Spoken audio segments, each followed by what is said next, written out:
आज ओडिशा रे जोपरी भाव में आईन श्रृंखला परिस्थिति विपर्यस्त होती गोटे सरकार जो सरकार सदाबले श्रृंखला ज्ञान दिए जो भारतीय जनता पार्टी आउ तार जो पेरेंट ऑर्गेनाइजेशन आरएसएस साधारण जनता भितर श्रृंखला सृष्टि करने सृष्टि होती कह जाए आज से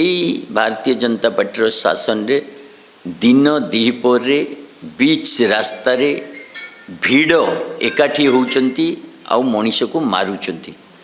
से बालियंता हो कि बालीपाटना हो कि नयागढ़ हो कि रायगढ़ हो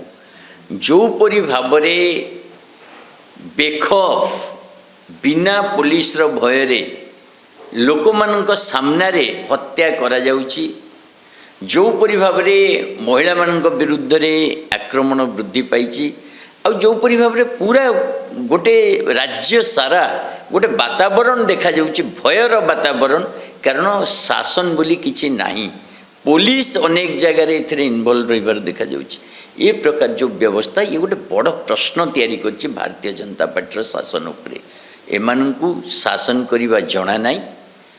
मुख्यमंत्री मोहन माझी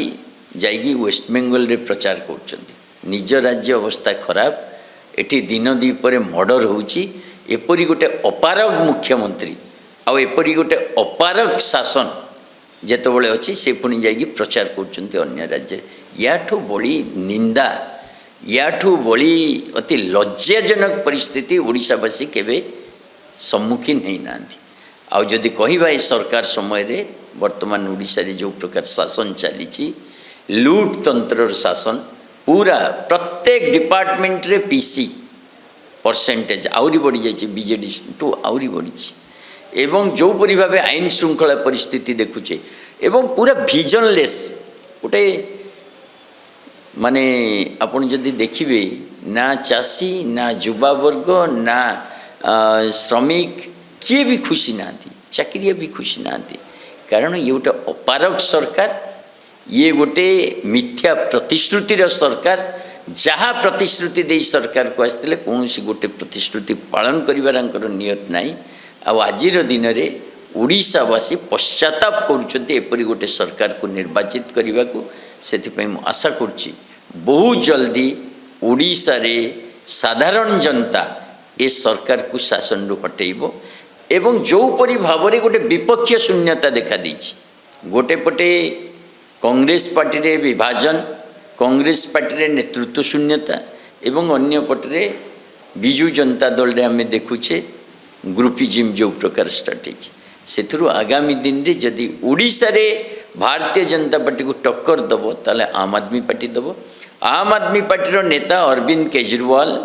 गत सप्ताह रे अति स्पष्ट भाव में घोषणा करिसंती जे ओडिशा रे पंचायत और म्युनिसिपालिटी निर्वाचन को नहीं पार्टी केंद्रीय स्तर रे रणनीति प्रस्तुत करुची फुल फेज रे पूरा शक्तिर सहित वर्तमान ओडिशा रे साधारण जनता को जो विकल्पर आवश्यकता रही जो शिक्षा स्वास्थ्य बिजुली पानी रोजगार राजनीतिर आवश्यकता देछि ताकू आम आदमी पार्टी दवाई प्रस्तुत होउची एवं ये दिगरु मु भावुची आगामी दिन में निश्चित भाव में आम आदमी पार्टी गोटे सफल विकल्प दे पार आ परिवर्तन आनी जो 2026-2027 रे बेसिकली फेब्रुआरी रे आपणकर स्थानीय निर्वाचन अच्छे म्युनिसिपालिटी एवं पंचायत आम तापाई प्रस्तुत होचु आम आदमी पार्टी 24 तारिख रे गोटे प्रस्तुति बैठक रखी से केंद्रीय नेतृत्व संजय सिंह जी ओडिशा प्रभारी वीरेंद्र सिंह कादियान जी एवं प्राय 7 जन पर्यवेक्षक दिल्ली रू से माने उपस्थित रहिबे समस्त कार्यकर्ता सहित कथा हेबे रणनीति प्रस्तुत हो